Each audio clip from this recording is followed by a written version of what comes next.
복된 소식 아름다운 소리 AM 1590kHz 시카고 기독교 방송입니다.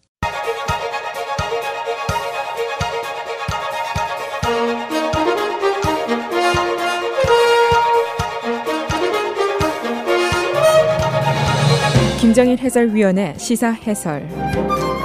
세상을 넓게 봅니다. 삶의 지평이 넓어집니다.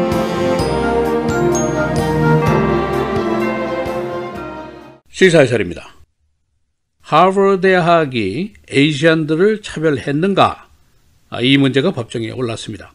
이미 일단의 에이시안들이 하버드 대학을 2014년도에 제소를 했는데 이제 본격적인 재판이 시작이 된 것입니다. 간단하게 보면은 이 케이스는 하버드 대학이 대학 입학 자격 기준을 에이시안에게 더 높여서 타인종보다 더 어렵게 했느냐, 차별했느냐 하는 것이지만은 그러나 사실은 이것이 더 큰 규모의 싸움이라고 볼 수가 있습니다. 우선 Affirmative Action, 보통 우리가 소수계 우대 정책 이렇게 불리우는데 이 정책과의 싸움입니다. 오랫동안 사실은 수백 년 동안 싸워온 매우 논쟁적인 이슈인데 이 Affirmative Action의 정당성 여부가 다시 재판대에 올랐다고 볼 수가 있습니다. 그리고 또 한 가지 이 사회의 인정 문제, 다양성의 문제, 포용성의 문제에 대한 정부와 사법부와 일반 시민들의 견해가 충돌하는 사건이라고 볼 수가 있습니다. 또 한 가지 에이시안 아메리칸들에게는 이 소수계 우대 정책으로 혜택을 받기도 했고 차별도 받기도 했다라고 생각을 하고 있습니다. 그래서 찬반이 혼합되어 있는 사건인데 자체적으로 의견이 확립되지 않은 상태에서 법정 싸움에 나서게 되었습니다. 또 한 가지 보수와 공화당 정부에서는 항상 이 소수계 우대 정책은 역차별의 악재다라고 간주를 해왔습니다. 이 백인들의 수십 년에 걸친 법정 소송에 에이시안이 새롭게 끼어드니까 명분이 크게 살아날 수 있는 사건이라고 볼 수가 있습니다. 또 한 가지 그러나 에이시안 아메리칸의 입장에서는 우리가 이용을 당하는 거냐 아니면은 제 권리를 찾기 위해서 투쟁을 하는 것이냐 좀 헛갈릴 수도 있는 그런 문제라고 볼 수도 있습니다. 한마디로 매우 복잡한 사건입니다. 그래서 오늘은 에이시안 아메리칸들의 하버드 제소 내용은 어떤 것인지, 하버드 대학의 입장은 어떤 것인지, 정부와 사법부의 입장은 어떤 것인지, 또 에이시안 아메리칸들의 입장은 어떤 것인지 정리를 해보겠습니다. 2014년도 일단의 에이시안 아메리칸들이 하버드 대학을 제소했습니다. 인종차별 주장입니다. 대학 입시 전형에서 의도적으로 에이시안에게 높은 기준을 두어서 입학 기회를 박탈했다 하는 주장입니다. 이것은 에이시안에 대한 역차별이다라는 주장입니다. 지금까지 수없이 많은 비슷한 제소가 있었습니다만은 지금 현재까지 나온 대부분의 최종 판결은 2016년도에 있었던 텍사스 대학의 판결이라고 볼 수가 있습니다. 그 판결 내용은 대학이 제한적으로 인종 요소를 대학 입시 전형에 적용하는 것은 지지한다. 이런 내용입니다. 즉 무작정 인종 기준으로 입학 결정을 하는 것은 반대하지만은 그러나 제한적으로 다시 말해서 타겟 고를 기준으로 해서 적용한다는 것은 지지한다. 이런 판결이었습니다. 이제 여기서 Affirmative Action에 대해서 잠깐 언급을 하는 것이 순서일 것입니다. 이 조치는 역사적으로 이 사회에서 배제되거나 차별을 받아온 그룹에게 특별 배려를 제한적으로 주어서 이 사회의 인종 간의 동반 성장을 추진한다. 다양성을 부여한다. 그런 목적입니다. 다시 말하면 미국이 건국 당시에 출발 라인이 불합리했습니다. 백인은 주인이고 흑인은 노예였고 에이시안과 라티노들은 노동자였습니다. 그 후에 한 300여 년 동안 인종적인 차별과 배제 현상은 오랫동안 지속이 되어 왔었습니다. 만일 이 현상이 그대로 간다면은 또 다른 300년이 지난다고 하더라도 정치권이라든가 법조, 의료, 교육계 이런 사회 상층부에 백인만 존재할 것이 아니냐, 다른 인종들은 소위 제2등 시민이 될 것이다 하는 우려입니다. 우리가 보통 연방 상원을 White Boys Club 이렇게 부르는 것과 비슷한 정서입니다.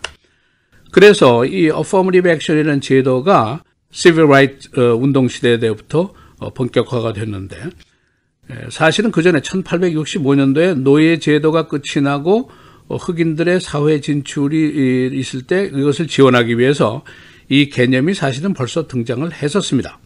그 이후에 이 개념은 미국 사회에서 폭넓게 받아들여졌고 루즈벨트 대통령, 트루먼 대통령, 아이젠하워 대통령을 거치면서 보수 진보 모두에게 동의가 되어온 사항입니다. 그러나 이 조치가 오래 진행이 되면서 백인들 일부에서는 reverse discrimination이다, 역차별이다 하는 불만이 나오기 시작했습니다. 지금 아시안들이 하버드 대학을 재소한 것과 같은 내용입니다.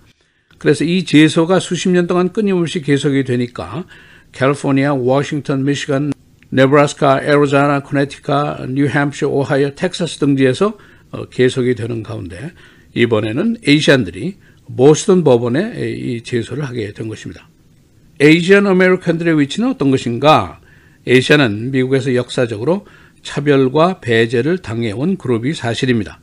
이민이 금지됐었고 시민권도 금지가 됐었고 백인과 결혼도 금지가 됐었고 2차 대전 당시에는 격리 수용이 됐었고 그래서 당연히 소수계 우대 정책의 수호자 자격이 있습니다.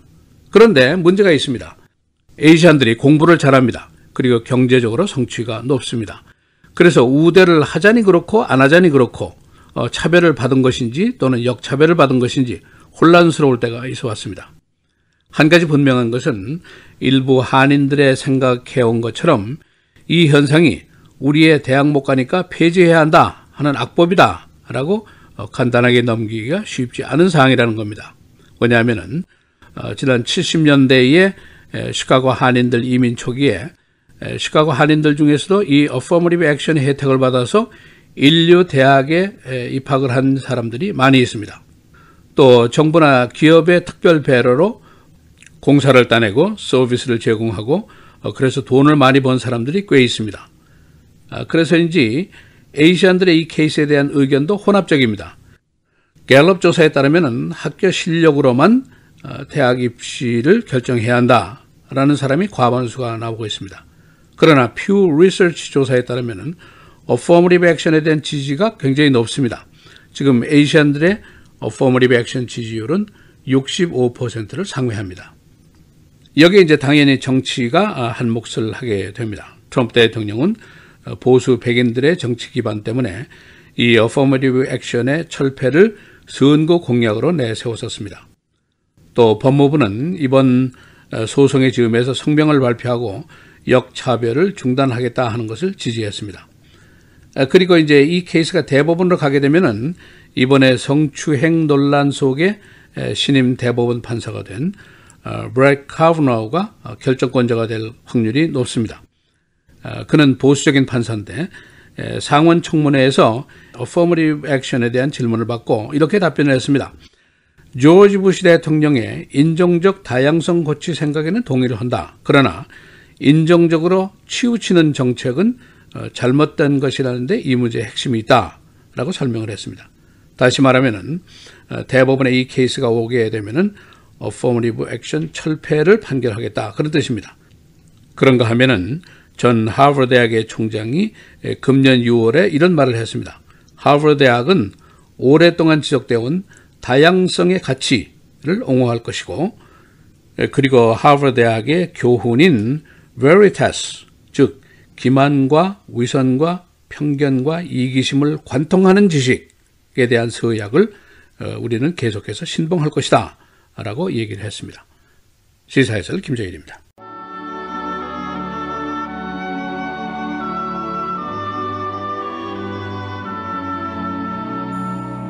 주 하나님이 이르시되 나는 알파와 오메가라 이제도 있고 전에도 있었고 장차 올 자요 전능한 자라 하시더라.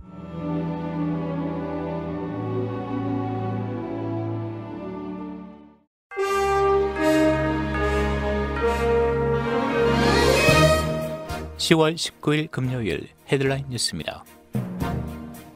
사우디아라비아 언론인 자말 카슈기 실종 사건을 수사 중인 터키 경찰은 그가 살해돼 외진 곳에 버려졌을 가능성을 염두에 두고 시신을 찾는 데 수사력을 모으고 있습니다. 터키 경찰은 어제 터키 이스탄불 외곽 산림 지역 두 곳에서 카슈기 시신 수색 작업에 나섰습니다. 미국과 터키의 일부 매체는 카슈기가 사우디 왕실이 보낸 암살조에 의해 총영사관 안에서 살해됐다는 의혹을 제기하고 있으며 터키 정부 관료들도 이를 기정사실로 하는 발언을 하고 있습니다. 트럼프 대통령은 어제 카쇼기의 사망 사실을 처음 공개적으로 인정했습니다. 트럼프 대통령은 그동안 진상규명 후 사우디 정권의 배후론이 사실로 드러날 경우 가혹한 처벌을 하겠다고 밝혔으나 선 진상규명 후 대응 기조를 밝히며 미국산 무기 구매의 큰손인 사우디 배후론에 어정쩡한 태도를 보여왔습니다. 그러나 카쇼기의 끔찍한 살해 정황을 담은 녹취록이 공개되는 등 파문이 걷잡을 수 없이 커지자 트럼프 대통령이 뒤늦게 사망을 인정한 것입니다. 트럼프 대통령의 발언은 이번 사태 대응을 위해 사우디와 터키를 방문하고 귀국한 마이크 폼피오 국무장관이 어제 오전 백악관을 찾아 귀국 보고를 한 이후 이루어진 것입니다. 트럼프 대통령은 어제 미국을 향해 이동하고 있는 혼두라스 불법 이주자들의 행렬이 멈추지 않을 경우 미국, 멕시코 국경 군대 배치와 폐쇄 등을 언급하며 강력하게 경고했습니다. 트럼프 대통령은 트윗을 통해 멕시코에 이 맹습을 중단시켜주길 강력 요청한다며 안 된다면 군을 배치하고 국경을 폐쇄할 것이라고 밝혔습니다. 이런 가운데 존 볼턴 백악관 국가안보보좌관과 존 켈리 백악관 비서실장이 불법 이민 행렬과 국경 강화 문제를 놓고 의견 충돌과 갈등이 악화되고 있다고 언론은 지적했습니다. 트럼프 대통령이 취재 기자를 폭행해 무리를 빚은 공화당 하원 의원을 공개 칭찬해 논란이 일고 있습니다. 트럼프 대통령은 어제 몬타나주에서 열린 공화당 지원 유세도 중 이 지역 현역 하원 의원인 그레그 지안 포르테를 가리키며 절대로 그와 싸우지 말라고 경고했습니다. 이어 바디 슬림을 할 수 있는 어떤 남자라도 그는 내 타입의 나의 남자라고 강조했습니다. 주 공화당 하원 의원으로 출마한 신나치주의자 70세 아더 잔스에 대한 규탄 대회가 어제 열렸습니다. 어제 민주당과 민권운동권 시민들은 제3지구 공화당 주 하원 의원으로 출마한 잔스를 인종주의와 혐오감을 조성한다는 이유로 시위를 통해 비난했습니다. 그는 지난 예비선거에서 2만여 표를 얻어 이 지역 공화당 후보권을 확보해 있었습니다. 일리노이주 내에서 발병한 살모넬라 케이스가 모두 닭고기에서 시작됐습니다. 주 보건당국은 5건의 살모넬라 케이스를 조사한 결과 주 내에서 유통된 닭고기에서 비롯된 것으로 밝혀냈습니다. 이 균에 감염되면 최고 72시간 동안 설사, 위통, 고열을 겪게 되는데 당국은 닭고기를 익혀 먹을 것과 부엌시설과 손의 청결 등을 당부했습니다. 레이카운티 대배심은 아내를 살해한 혐의로 디어필드 거주 55세 게리 카멘을 기소했습니다. 검찰과 경찰에 따르면 그는 지난 9월 디어필드 자택에서 53살 난 아내를 수갑으로 묶은 후 칼로 15번을 찔러 살해한 혐의를 받고 있습니다. 그는 경찰 진술에서 자신이 술에 만취한 후 수면제를 먹고 잠들었었다고 말했습니다.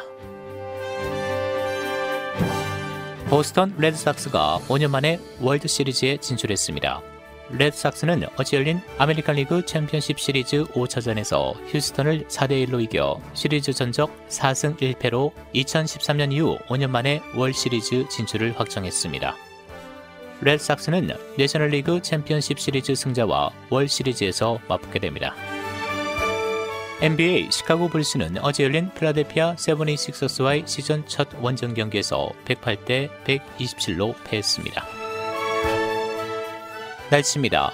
오늘은 대체로 흐리고 오후 한때 비가 내리는 곳 있겠습니다. 낮 최고 56도, 밤 최저 43도. 내일 토요일 강한 바람과 함께 오전 한때 비, 오후 들어 차차 맑은 날씨 보이겠습니다. 낮 최고 49도, 밤 최저 29도. 주일 맑고 개창한 가을 날씨 보이겠습니다. 낮 최고 50도, 밤 최저 38도. 다음 주 월요일 대체로 맑겠고 낮 기온은 소폭 오르겠습니다. 낮 최고 61도, 밤 최저 38도입니다.